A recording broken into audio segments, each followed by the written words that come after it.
several months ago we brewed a beer with raspberries, and it was a very successful beer. It turned out well. So we had some feedback online and feedback from our friends, and we thought we'd go ahead and do a little how-to on how we used the berries and what we did. If you're a home brewer, you can use this information, make your own. Like I said, this one turned out really well. So the first thing is the berries we used, the raspberries were fresh picked. I immediately washed them and then froze them. And we brewed, they stayed in the freezer, and after primary fermentation was done, we took the Ziploc bags with the raspberries, we put them in warm water, let them thaw out a little bit, and then, as you can see in the video where we brewed this beer, we crushed them up and we put all of it into the secondary, the juice, the solids, everything.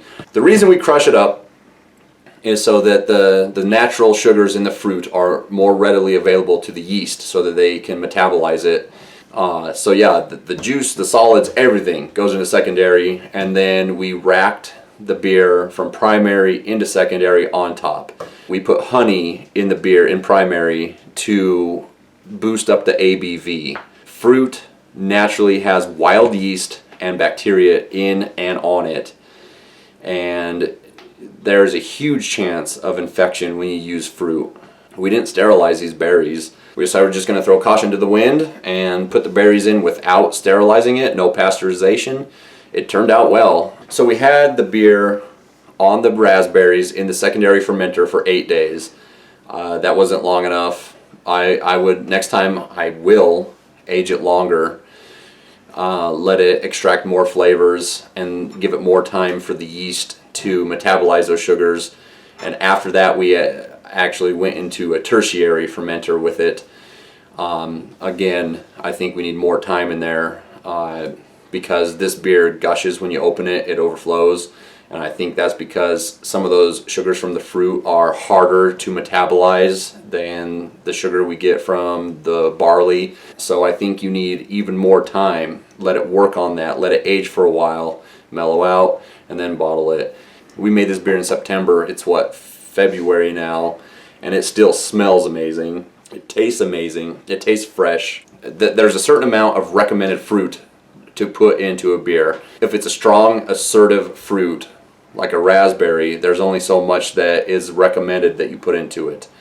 I went way above what was recommended because I wanted very strong, dominant flavors and aromas, and we got it. We put, in this 1 gallon batch, we put 1.31 pounds of raspberries, which is a lot more than you should.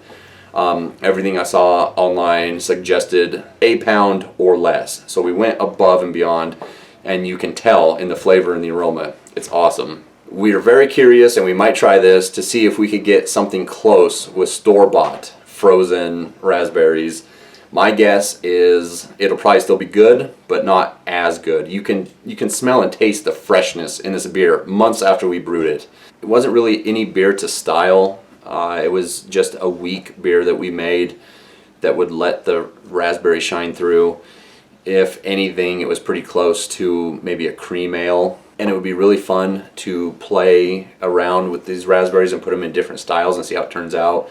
You know, a raspberry stout or a raspberry pale ale, anything. If you have any questions about brewing with raspberries or any other fruit, go ahead and ask us. If you decide to use this method, let us know how it goes.